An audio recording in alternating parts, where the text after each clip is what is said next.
का बताओ संगवारी मोर डौकी के चालला यह तो निश्चय अड़ही हैगा। यह तो मोर जीना हराम कर दे से। अरे घंटी के टिंटिन हारन के पोपो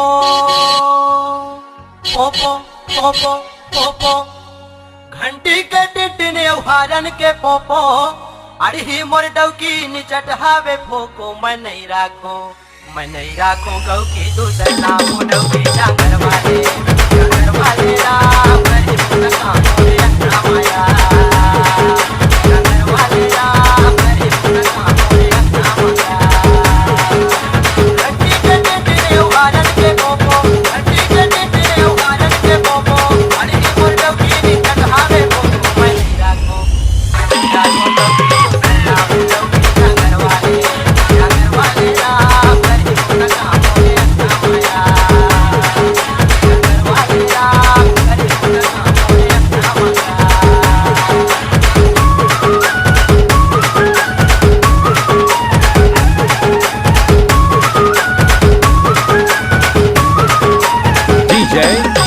परिहार काहे वो तोरा घर के काम धाम में कुछ ध्यान है कि नहीं है?